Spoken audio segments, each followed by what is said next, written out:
Fortunatissima verità, fortunatissima verità.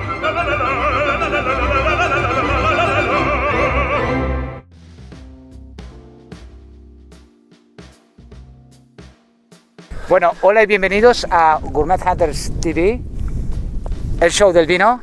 Hoy estamos con Manolo Valenzuela, que nos ha invitado a su casa. Hemos estado súper a gusto contigo. Gracias, súper cena ayer noche. Muchas gracias. Y estamos en Barranco Oscuro. Y bueno, vamos a... Verás que de oscuro no tiene nada.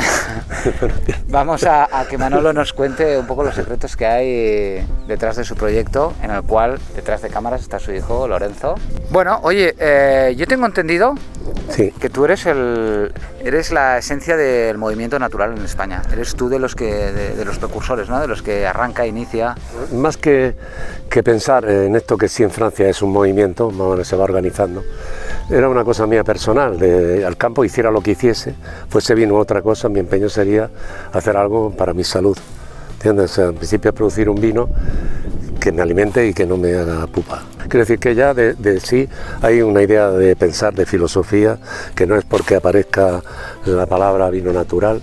De hecho yo lo ponía sin saber que eso después, al cabo de 15 años o 20, se convertiría en una cosa más. Hoy día no sé, moda no, pero un poco sí. ¿Qué opinas de todo este movimiento y toda esta moda ahora que es todo natural? Bueno, no sé, la gente si lo hace con cariño y emoción, pues me parece muy bien que la gente tiene que vivir de algo, lo haga pues. El vino es una cosa que en vez de hacer superproducciones de esas, de cosas malas, pues que intente y las criaturas se busquen. Pero a ti la palabra natural no te gusta mucho. No mucho, porque se confunde todo y se mezclan muchas cosas, entonces no quiere decir que porque un vino esté demasiado ya sucio, yo hablo turbulento, lo que sea, que puede que a veces alguna cosa pueda suceder, pero no como norma. ¿Qué es para ti hacer vino natural?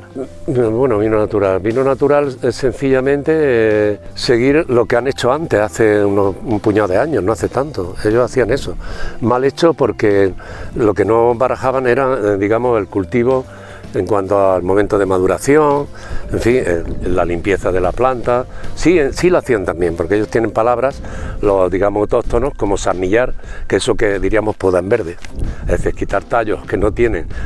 Sarnilla le dicen como sarna, si fuese la sarna de la cepa, pues quitarle todo lo que más o menos no vale, no tiene uvas, no corresponde a la formación, etcétera. Pero eso lo hacían hace muchos años. Porque tus uvas no tienen veneno, ¿no? Ayer me decían, no, aquí no ha entrado en ningún campo nuestro, en absoluto, ningún tipo de sustancia, sea fungicidas de tipo, ya digo, sistémico o abonos químicos, cosas de esas, en absoluto. Oye, situación geográfica, clima, que ayer explicabas, interesante, en altitud 1200 metros. ¿Puedes explicar un poco de qué va Barranco Aquí Oscuro? Estamos a unos 1360 aproximadamente, o sea que es una altitud respetable. Es decir, puede que haya algún trozo de viña quizá un poquito más alto, pero como una unidad de explotación, así como esta no. ¿Qué características te dan? Esto lo único que hace es que aparte el suelo, como veis es súper pobrísimo, está lleno de eso, son esquistos, ¿no? ¿Es pizarra? Sí, de la familia, está todo lleno. Entonces no hay apenas, claro, materia orgánica ni eso que llamamos un poco de nitrógeno, un poquito de esto o lo otro.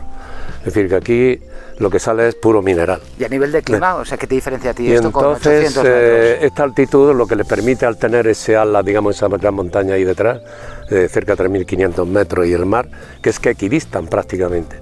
Entonces es un lugar donde hay una confluencia cada 12 horas escasamente, es decir, por ahí, de cambio de situación de temperatura y de humedad relativa en el ambiente, debido a la influencia que ejerce el mar en los días normales y tranquilos. Quiere decir que esa humedad que se mueve durante el día, a partir de la tarde, ya al atardecer, de la montaña hay un descenso térmico y hace el recorrido contrario, vuelve para atrás.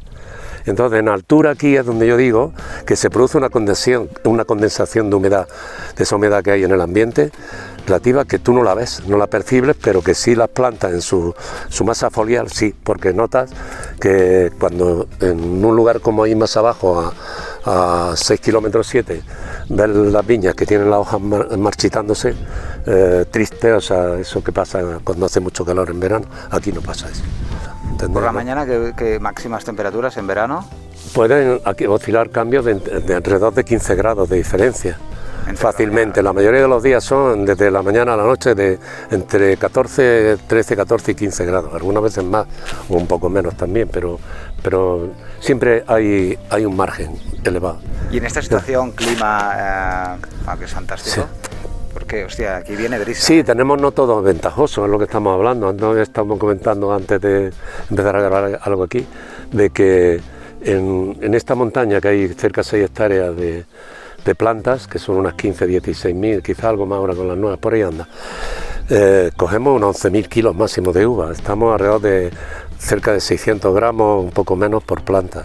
Luego no hay, lo normal es que dieran 1 kilo, 1,5 kilos, casi el doble, eso sería lo normal. Entonces es un déficit muy fuerte y es costoso, porque ya me dirás, o sea, esto hay que trabajarlo y podarlo todo y cuidarlo y repasarlo todo y vendimiarlo para sacar poca producción. Luego algo tendrá que haber de ventaja, y la ventaja es eso, que hay mucha más concentración de materia y claro, saca vinos pues mucho más expresivos, duran más en boca, o sea, y ahí es donde también hemos estado estudiando el ver, porque hay tanta cantidad de eso, de sustancias en la piel de la uva que claro, puedes extraerla, pero tienes que esperar mucho tiempo hasta que esos vinos se redondeen, como Dios manda.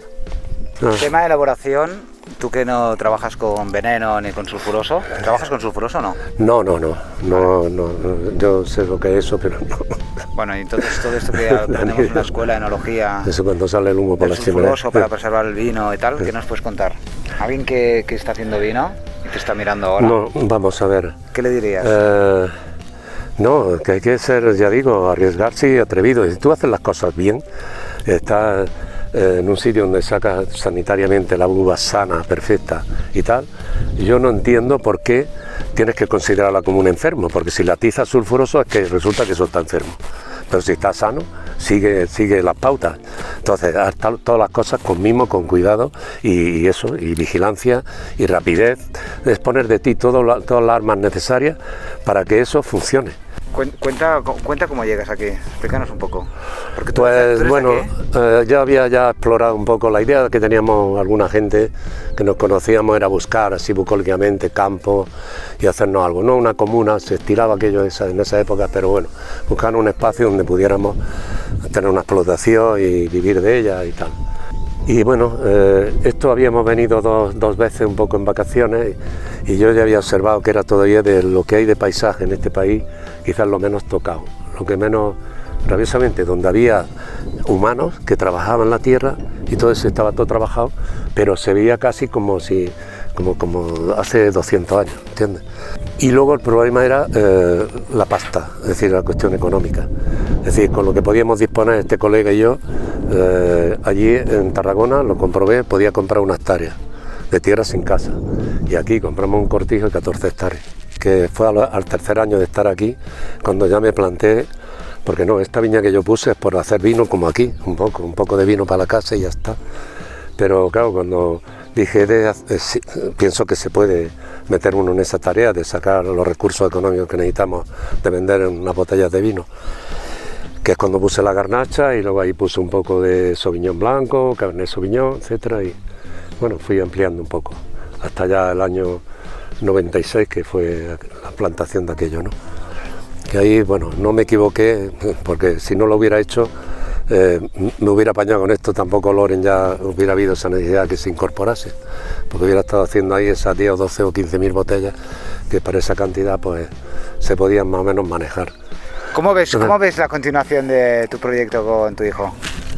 Pues yo no lo veo fácil, porque está lo más importante, que es el viñedo, está prácticamente encarrilado y la comercialización la tienen más o menos también, no sé.